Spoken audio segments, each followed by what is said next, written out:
Well, hello. Welcome to a different location, not in the store. Um, Thanks for coming to my channel here, Electric Avenue YouTube updates.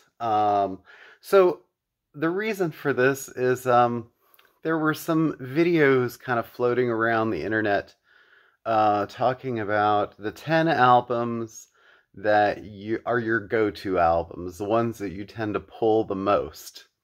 And it's kind of a difficult challenge for someone like me who has been in the music retail business for over 30 years.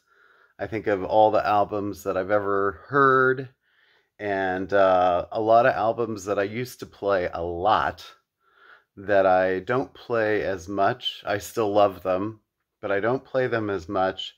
And then the ones that have sort of stood the test of time that I play a lot. So I decided I would share with you uh, the 10, maybe a few more, um, records that are my most often go-to records. Now, there's a caveat here, which is anybody who knows me personally knows there's no way I could limit this to 10.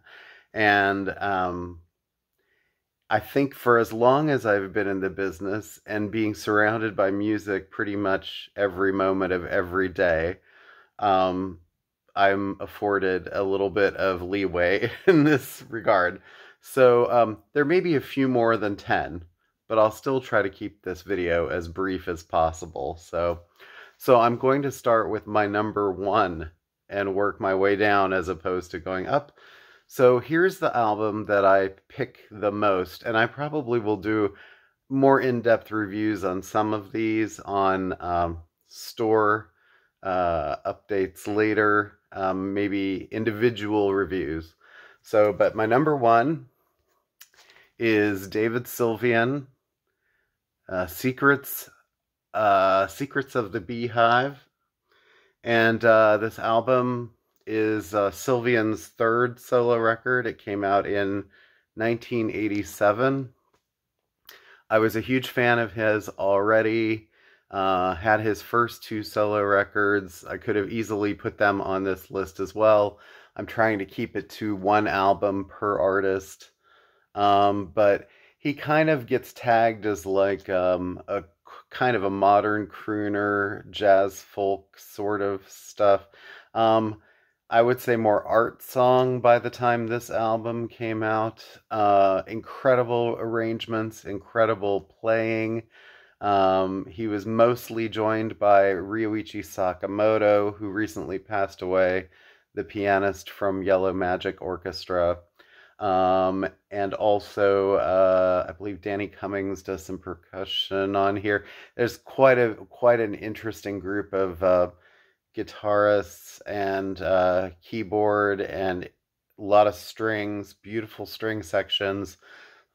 I can't really recommend this record enough, and it sort of is my go-to recommendation for anybody who wants to know how a good stereo system should sound. Other thing I will say about this is he had another collection of songs that came out later, about a decade later, called Everything and Nothing. And there's a song on that called Ride. It's about 8 minutes long, and it's actually my favorite song of his, one of the top. And it was cut from this album sessions. For some reason, he did not include it. I guess he didn't think it fit with the character, but it's a fantastic song. So go check that out, however you stream or whatever. I'm not a streamer, so I couldn't tell you where to go look for that. I only listen physically, generally. All right, so my number two, Mark Almond, The Stars We Are.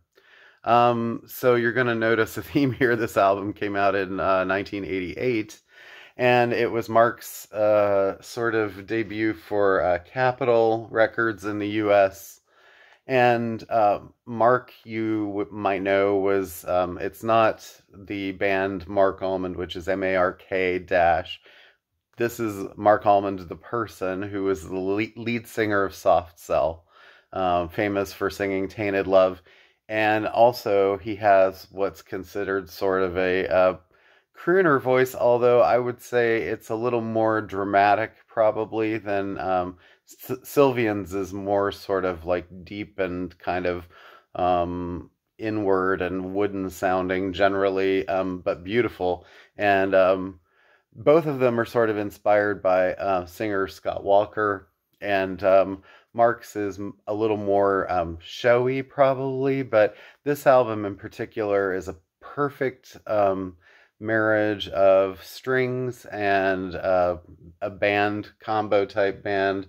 And this was at a point in his career when it looked like, we didn't know if he was going to get a record deal. Virgin had kind of had it with him because he'd been doing sort of like art rock cabaret records for about 5 years, and they were great, but they weren't commercial. And this was probably sort of a return to kind of a commercial balance. But Tears Run Rings was the great single from this. But I would also say the huge hit from this, in the UK anyway, was Something's Gotten Hold of My Heart, which was a duet with Gene Pitney.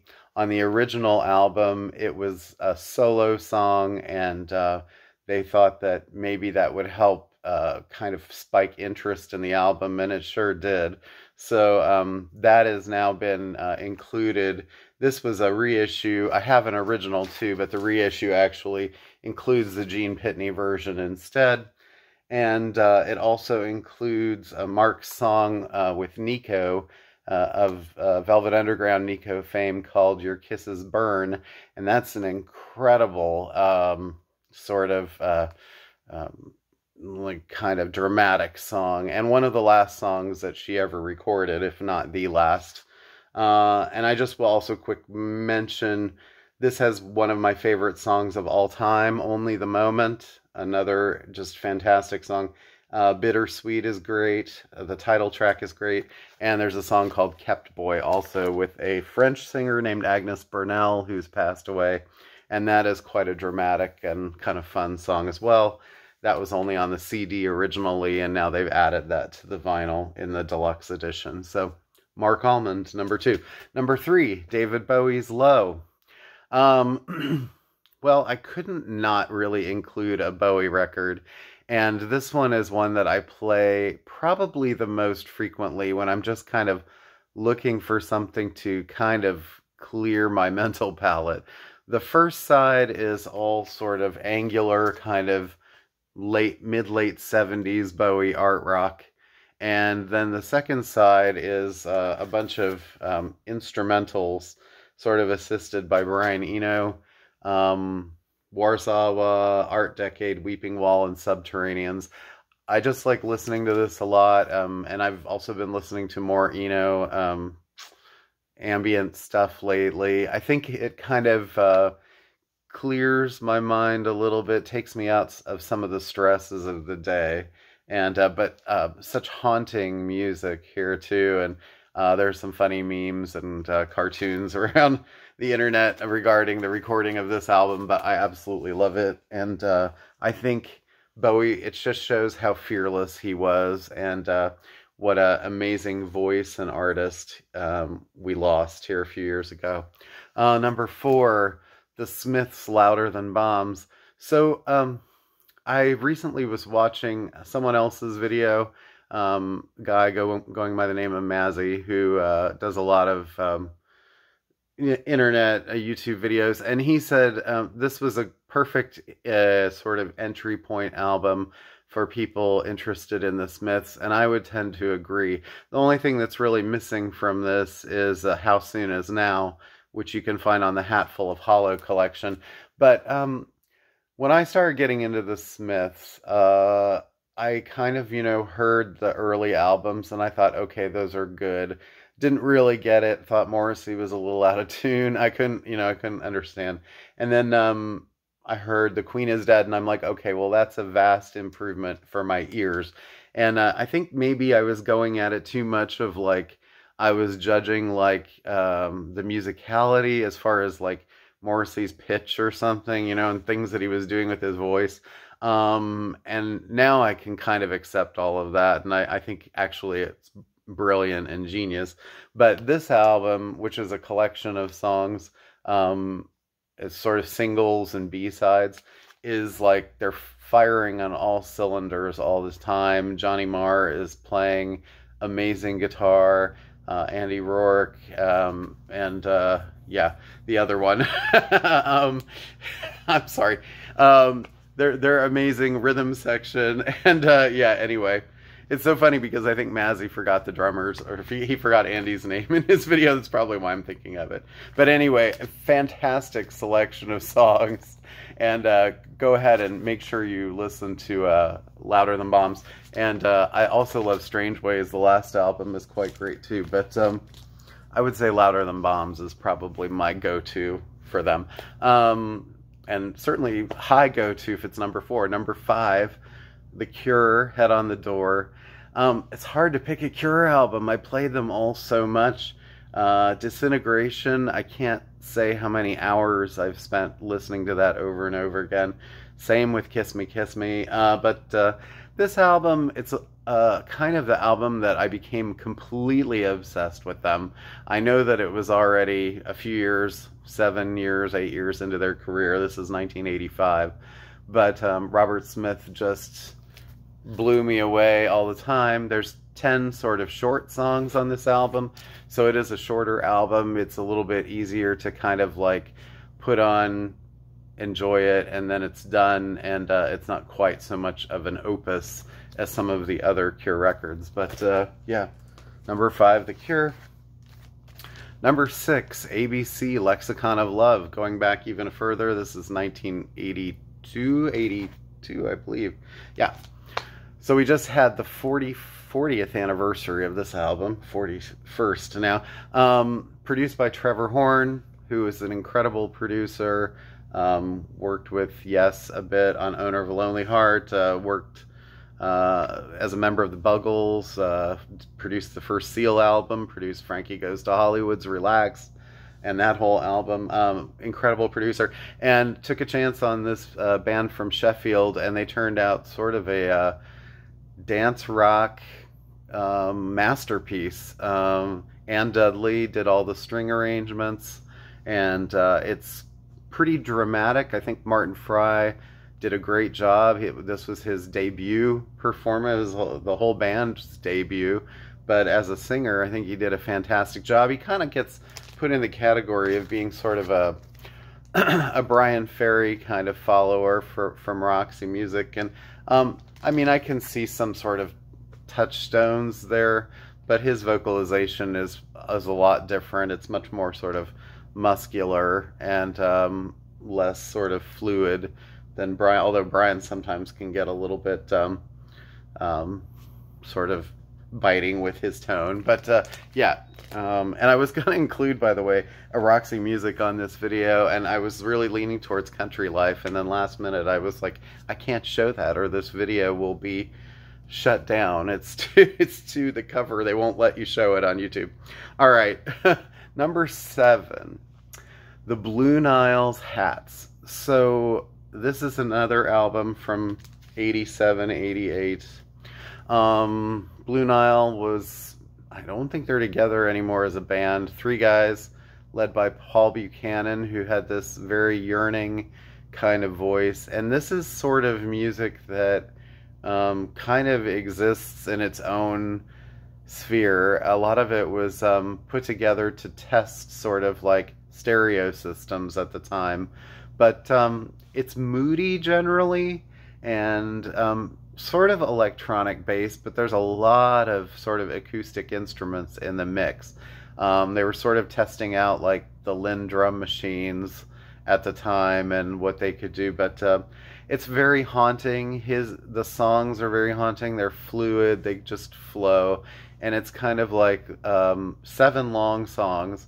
It's like listening to sort of a rainy afternoon, like that kind of perfect music for that. And there was a period where I was driving a lot and making trips to hospitals in the city near me for someone who was sick. And I played this album pretty much on every trip because it just calmed my nerves, and it's an emotional kind of album, but it's absolutely beautiful. And it was not really a big hit at the time, and I knew the singles, but not the album, and I discovered the album later, and so glad I did. And then went back and listened to some of their other albums too. The first album, Walk Across the Rooftops, is also fantastic. All right, that was what number I was up to? 7, so number 8. Here we go again. Gentlemen Take Polaroids by Japan. Well, this is David Sylvian again. This is his group, Japan, and they were new romantics looking for the TV sound. Quoting Duran Duran. Look, this is like a fantastic type of mix of musicality, electronics and synthesizers, incredible fretless bass playing by Mick Karn, and well, the keyboardist in the band was Richard Barbieri, who went on to be in Porcupine Tree, which is another incredibly famous band. If you know Steven Wilson, he's also the leader of Porcupine Tree, and I'm sure he wouldn't accept any slouch in his band. So, and then Steve Jansen, which was Sylvian's brother, was the drummer in this group. And this album is sort of 8 long tracks, and they're very Roxy Music inspired. Like if you like Avalon, it's kind of in that territory, and it's about the same time. They broke up not long after this because of Sylvian was like dating the bass player's girlfriend or something, and that didn't go over too well. But oh my gosh, Night Porter is just one of the most beautiful, it's almost like a modern classical song. That's great. And then this also has Swing, is kind of a great sort of moody song. My New Career, Gentlemen Take Polaroids, Taking Islands in Africa.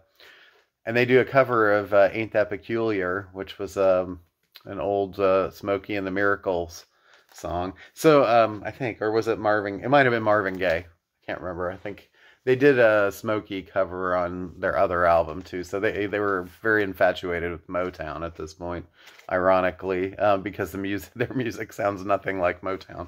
But they have a few good albums. They didn't make many albums, but this one and probably Tin Drum are my 2 favorites. So Quiet Life is great too. But all right, that was number 8.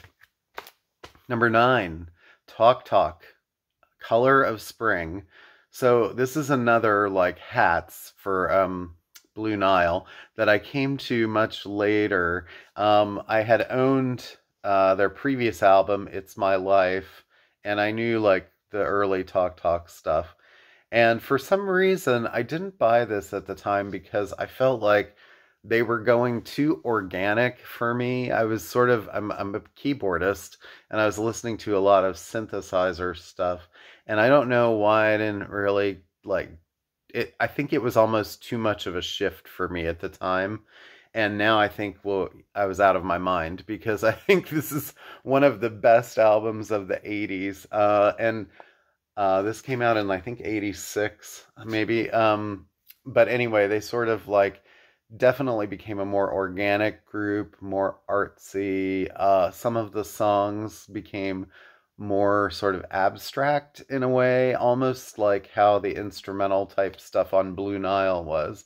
But anyway, Mark Hollis was a genius.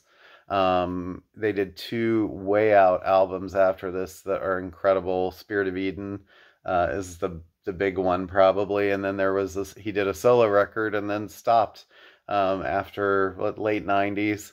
He'd had some like substance abuse problems, I think, and from what I hear, and just kind of was like, I'm done with the music business, because it was causing problems. So, but anyway, this has the song Life's What You Make It, which if you've not heard that, you must go hear that now. And I feel like as popular as Kate Bush was last year with Hounds of Love, this album, if Life's What You Make It could get to radio somehow, it could have a similar kind of effect. It just needs to be used at the right place and the right time. Living in Another World, Happiness is Easy, All great songs. I Don't Believe in You, Give It Up. Um, a masterpiece. Total masterpiece. So, yeah. All right. Number 10.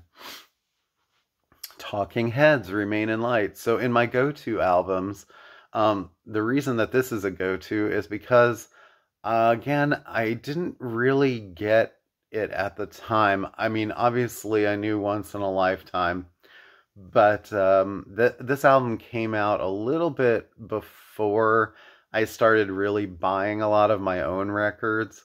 And so I didn't really get into Talking Heads sort of until like Speaking in Tongues, which was like 3 years after this. But this album, I now have gone back and I realize what an incredible album this is that Brian Eno did with the four members of this band.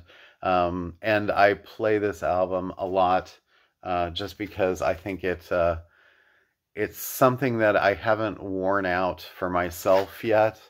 And I always find it either refreshing or there's something new all the time in the rhythms. And it's a great use of sort of like African rhythms. And it's just very energetic. It's dark, it's political, but it's another, I mean, and it's one of those records that in our store we probably sell more of that than almost any other record catalog wise. So, which is great. I think people need to know how fantastic that is.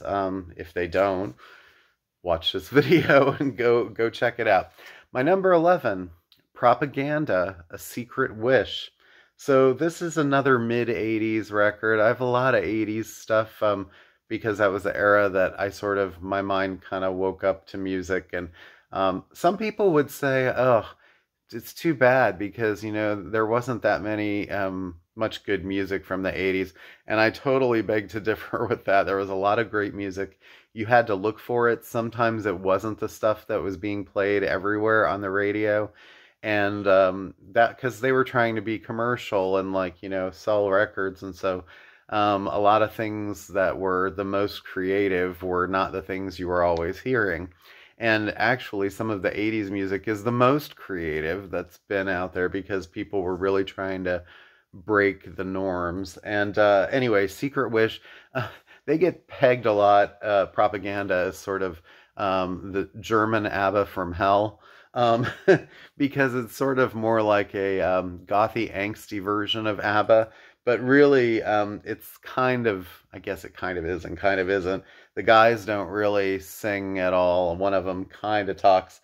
One of the women speaks a lot, and then the other one is sort of the lead singer. That's Claudia Brooken right there. And they only made this one album, and then they broke up, and then Propaganda sort of came back with a different singer and it wasn't as good. And even just last year, they kind of did a reunion record where the two women who'd sort of remained friends the whole time got together with the original producer, Stephen Lipson, and did an album under the name X Propaganda, which actually sounds like the real sort of follower of this album.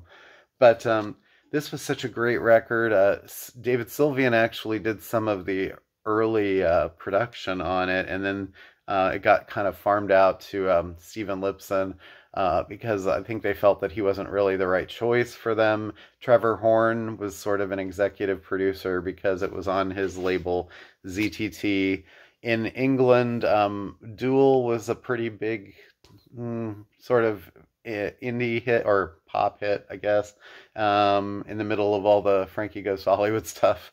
And Dr. Mabusa is an incredible song, production-wise.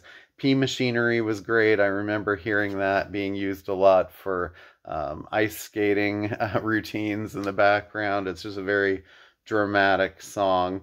And the first track opens with a whole reading of an Edgar Allan Poe poem, which is a very like interesting way to open a record. I suppose that bands in the 70s, like Renaissance, kind of would overlap with this, but this was a bit darker. So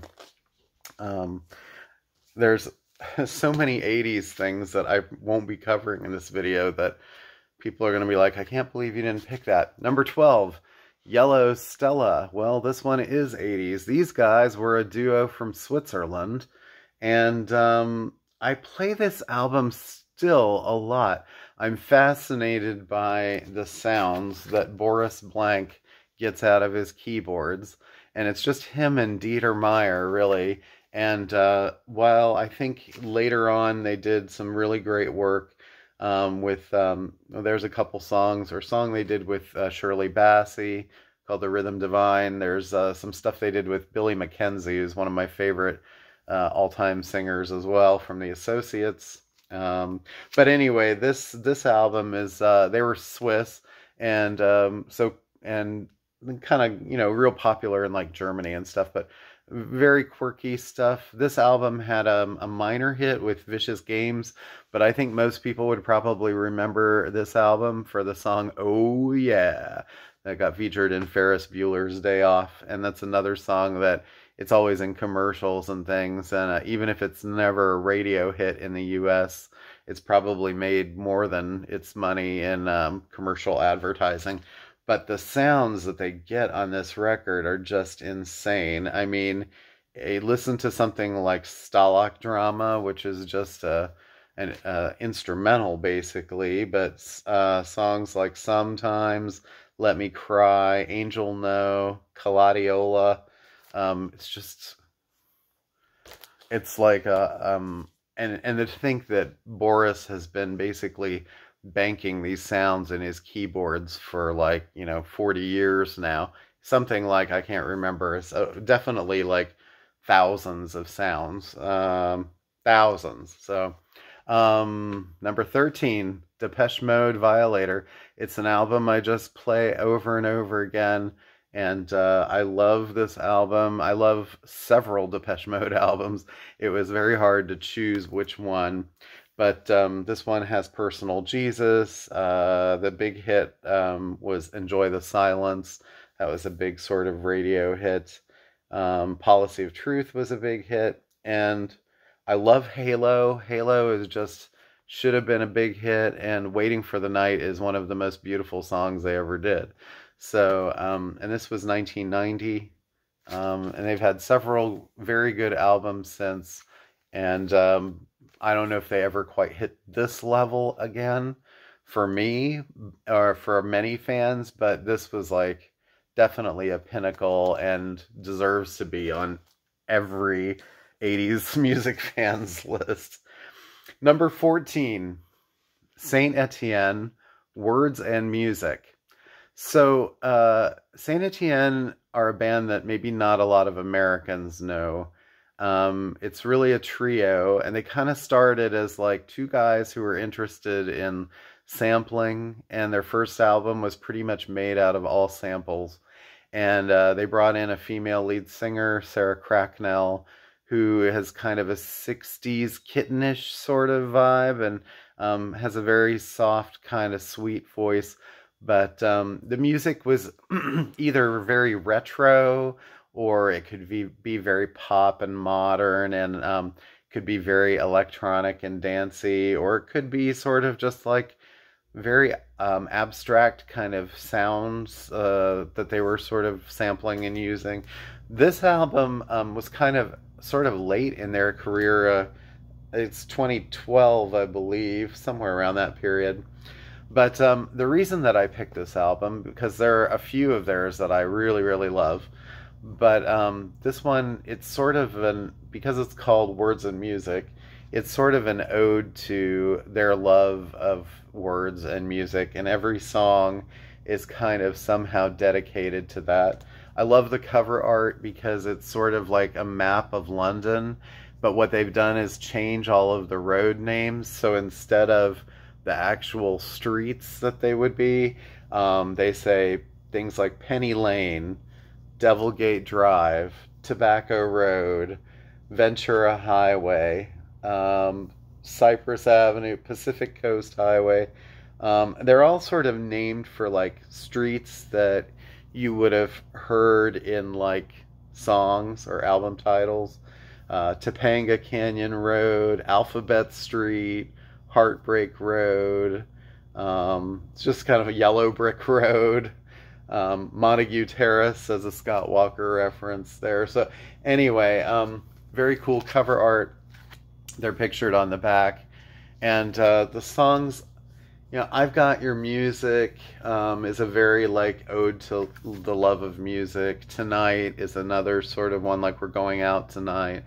Heading for the Fair is like a song about going to like the record fair, or sort of a record show. Over the Border is a song sort of about like Sarah's love as a child. Well, I think it was actually written, lyrics by Pete, but sort of like how, man, it might have been her, when they were kids and they wanted to just go see it, where Peter Gabriel lived and stuff like that. I'll probably do a more in-depth review of this album at some point on the channel, but yeah, Saint Etienne, fantastic record, words and music. All right, number 15. See, I told you there's more than 10. Tracy Thorne, Out of the Woods. Well, Tracy was the lead singer of Everything But the Girl, and I love Everything But the Girl, and I followed their career for a long time. And around 2000, they realized that they were getting to be too popular all the time, playing for these crowds, lots of traveling, and she was just burnt. They were both burnt out. And so they took a break, even though they're a married couple, and she sort of went solo and started doing albums on her own, which she did 4, and they just recently got back together and did their first album together in 24 years. But this album was her first solo record in this new sort of breakup era, as far as musically going. And I think the album cover sort of illustrates a little bit of what the music sounds like, but songs can be very soft and acoustic, or they can be sort of dancey.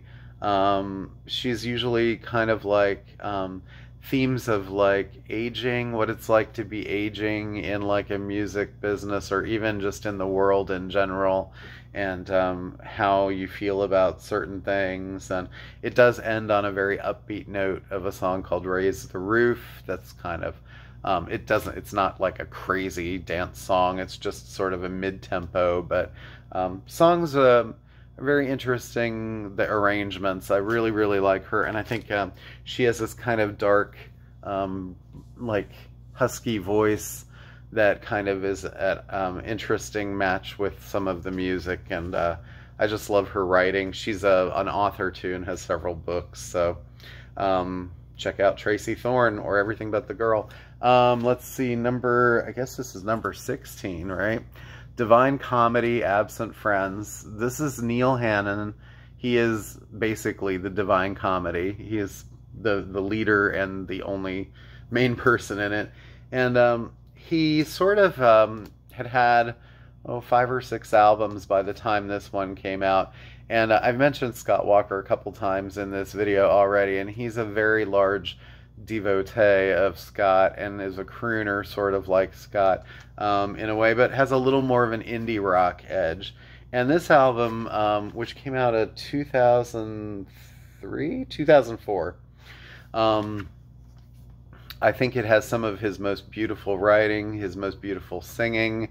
If you're into people like, you know, Ron Sexsmith or somebody like that, you might find something kind of to overlap there. But I would say he's sort of more like, well, they even tried to kind of like market him a while as like some sort of like mellow Britpop Radiohead, and that, or Tom York, and that didn't really work out for him. I mean, he had like one interesting record there, but I would say, you know, more of a modern Scott Walker, not as like maybe sexual in nature as like Mark Almond can be, although Mark is not always like that.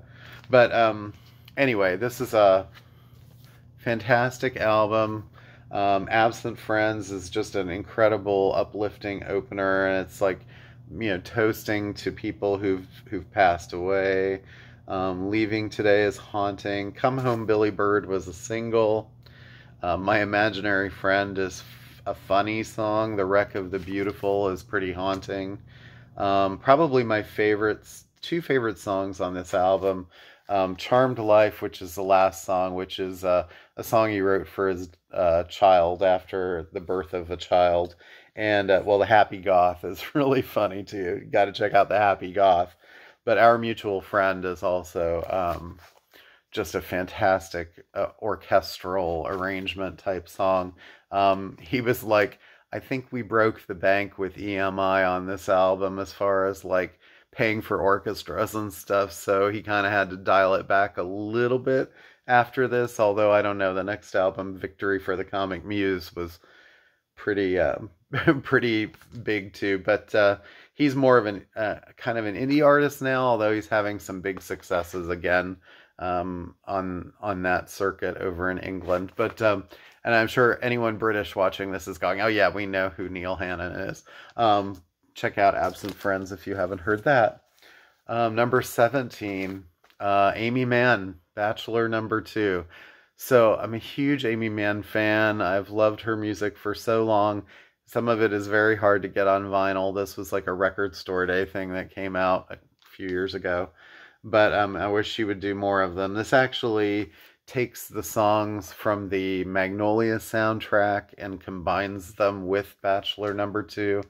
But I don't know, she has such a way with being kind of sad and moody, and I can put this on in almost any mood and or in any sort of situation, and it makes me feel better about life in general. But Red Vines, I love Nothing Is Good Enough. Nothing is good enough for people like you. Perfect lyrics. Deathly. Ghost World is great. Calling It Quits. Satellite. Obviously, the stuff from Magnolia is fantastic. Save Me in particular is like that, and Wise Up. Her version of One, the Harry Nilsson song, is just great. Can't say enough about that. That's just great. Number 18. I mean, the hits keep on coming. I have a lot of go-tos. I need a lot of go-tos. This is XTC Apple Venus Volume 1. So I think a lot of people who were XTC fans probably started to kind of give up on them a little bit in the mid-90s. And after Nonsuch came out, which was a great, great album, very underrated at the time, people kind of like either lost interest or they were sort of like, I don't know what XTC is doing. And I'll admit, it took them about 7 years to get this album out. And really, it's sort of like an Andy Partridge solo album. But although the other guys do play on it, I don't want anyone to think that they didn't play on it. They did. But it's a very Andy-centric album. And it kind of stripped away most of like the instrumentation and sort of focus mainly on these keyboard arrangements.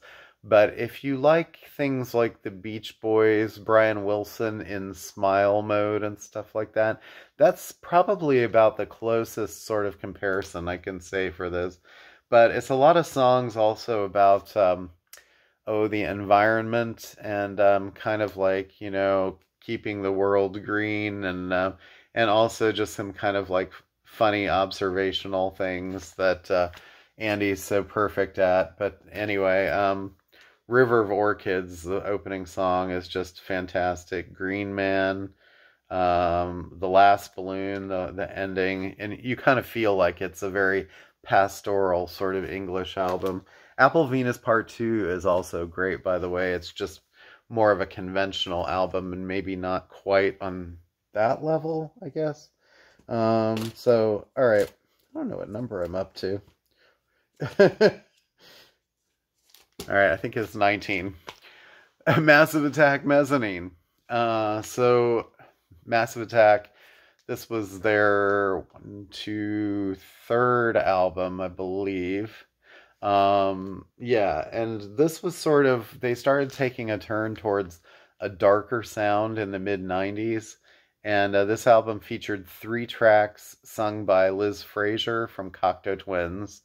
One of the songs, Teardrop, ended up being the theme song for the show House, although they removed her vocal from that version.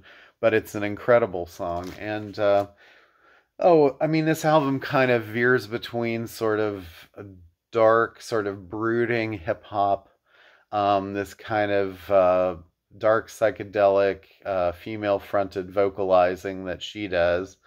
And a few of the tracks also feature reggae legend Horace Andy's kind of high fluty vibrato on some kind of almost like not creepy, I would say like sort of like just haunting soulful kind of vocals. So it's an album that's not it's sort of a slow burn.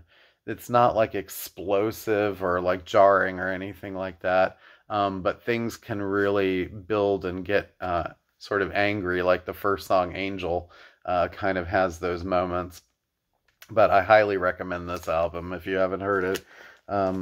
As much as we talk about music from the 90s, I think that album is highly regarded, but I don't know how much people really listen to it. Number 20, Pet Shop Boys, Electronic. It took me 20 albums to get to Pet Shop Boys. I mean, I could have named probably 10 albums of theirs that I play constantly.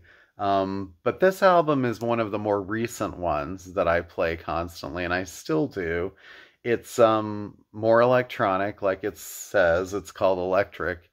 All their albums are electronic, but this is like super electronic. It was produced by Stuart Price, who'd done Madonna's Confessions on a Dance Floor, Kylie's Aphrodite. Anyway, this record is just like an electronic music person's like fantasy.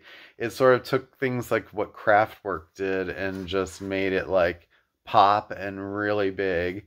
And the last track, Vocal, is just an epic like 8-minute rave-tastic kind of song. But yeah, Fluorescent is great. Love is a Bourgeois Construct is great. It's kind of a funny British humor type song. There's even a cover of a Springsteen song called The Last to Die. So it's sort of a little all over the place.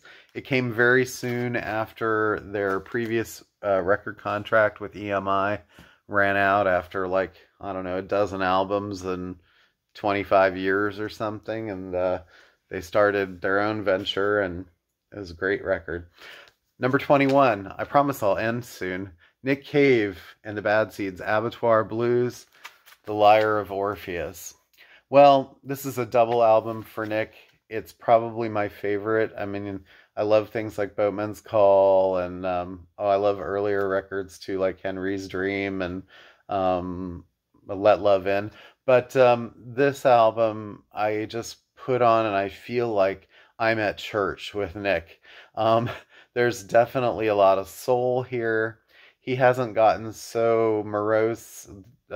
His more recent albums were obviously they're very heavy, dealing with the death of his son, and they're sort of like almost like there's no drumming on them. Well, this still has drums. It has gospel choirs. I'd say Abattoir Blues is a little probably angrier or feistier than Lyre of Orpheus. There's even some sort of like kind of like Mark Almond isms on this album, where I feel like he kind of is doing that type of a Scott Walker-y art song or whatever, but check that out. Number 22, Tom Waits, Alice. Well, it was hard picking a Tom Waits album. I play a lot of them frequently, but this one I do come back to over and over again because it's so easy to listen to. It's sort of more art songy. It came out in the early 90s. Or mid 90s. These were songs that were intended to be some sort of musical that he'd been working on. And I think it's just really, really, every song is great. I love the title song, but Flower's Grave. No one puts flowers on a flower's grave. I mean, how brilliant is that lyric? Tabletop Joe is about a guy who's got no legs and sits on a table. Lost in the Harbor is just a beautiful ballad. I highly recommend Alice. And really, there's not a Tom Waits record I don't recommend. They're all incredible. All right. Where are we at here? Number 22. The Infected. Well, I really wanted to include The's Dusk instead, but because since that one's only on CD, I can't really like say, well, that's an album that I go to, but I go to this one a lot too. So this was the album that I really just played to death when it came out. I mean, I went back and played Soul Mining a lot, but this was the first of the album that I bought. Matt Johnson is just brilliant. The writing on this was brilliant. I love Heartland, song about England being sort of taken over by Americanisms. Slow Train to Dawn was the first time I'd heard Nana Cherry.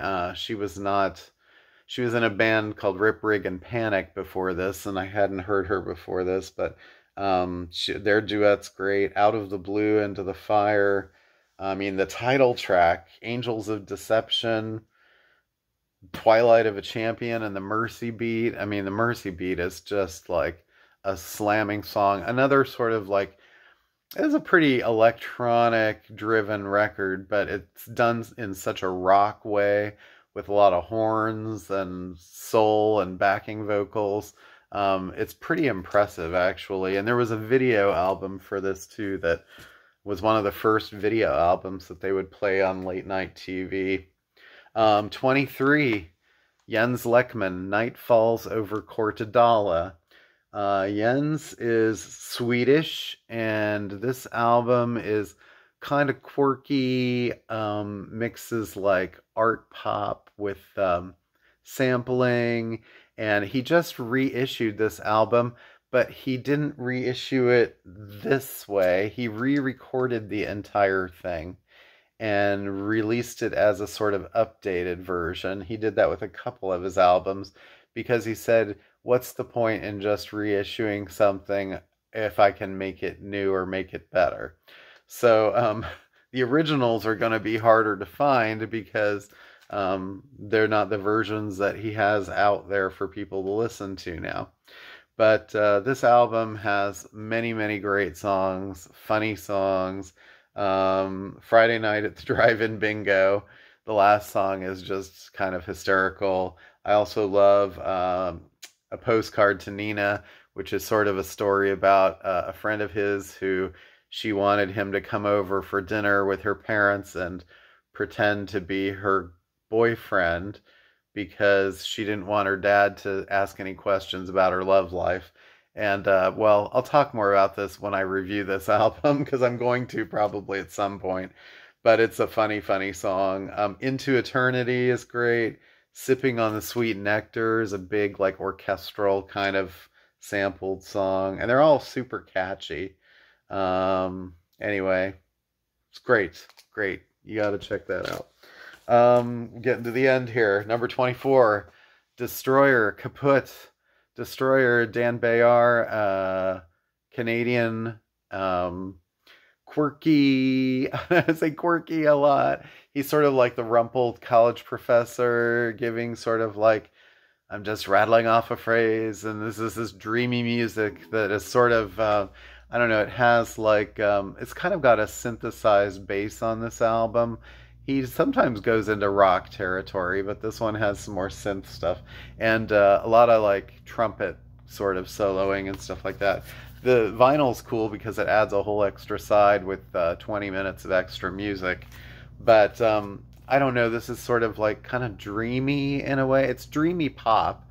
It's sort of very like based in like 80s sort of pop, but this actually came out in, I want to say like early 2000s. But it's very, very good, and I enjoy it, and it's an easy listening. Easy to listen to. Alright, and so I guess that makes my last one here. Number 25, Erasure. The self-titled album, Erasure. Well, Erasure is sort of pop electronic, and they have several albums. And why did I pick this one? This is one of their least known albums. This is one of their lowest selling albums. It came out in 1995. It almost derailed their their record contract with the label. Stayed on mute, but I think Warner Brothers was not happy with this because they couldn't find a super easy pop hit to market. But basically, they wanted to do a different kind of album. Vince Clarke had been doing pop albums since Just Can't Get Enough with Depeche Mode in 1981. Did Yazoo albums after that, or Yaz albums if you're in the US, and then a ton of Erasure albums and had a bunch of hits. And he was like, I want to do something different. So they worked with Thomas Fellman, who was a member of The Orb, if you're familiar with that band at all, but very dreamy, sort of ambient kind of stuff. And so this album, it sort of takes the pop song format and expands it a lot. This actually has a song on it called Rock Me Gently that's about 10 minutes long. Sono Luminous and Rescue Me, those are each about 7 or 8 minutes long. Those are early tracks on here. There are some really super catchy songs too, but there's really not any song that's less than 6 or 7 minutes, because they were sort of experimenting with the format. And so it's still got the catchiness of pop, but it's got the dreaminess of a good ambient type instrumental ambient album. So that's my number 25. All right, well, this went on longer than I thought it was going to. But I told you, I can't like shut up after 10 records, and after this many years of loving music and loving talking about music and playing music, I figured that I would share my picks of what I still play a lot. And it is funny how there's a lot of stuff that I didn't seem to mention. People like Kate Bush, Cocteau Twins, Elvis Costello, Radiohead. I mean, I could go on and on with lots of bands and people that I still play a lot. Prince. But, you know, and everyone knows I'm a big Prince fan. But I just figured, like, you know, these are the ones that if I'm ever sort of in like a situation where I just need to grab something fast and I'm feeling like I just need to either, like, you know, kind of put myself in a place where I got to block out some of the craziness of the world or whatever, that these are the ones that tend to do it for me pretty quickly. So, all right, well, thank you very much for taking the time to watch this. Give me a thumbs up if you like it, I guess. I don't know how that works. And maybe y'all should be making your own videos so I can watch them, and you can like share the links down here on my page so I can go watch them. All right. Hey, thanks again, and hope you enjoyed the extra video. All right. Have a wonderful week. See you next time for new release day.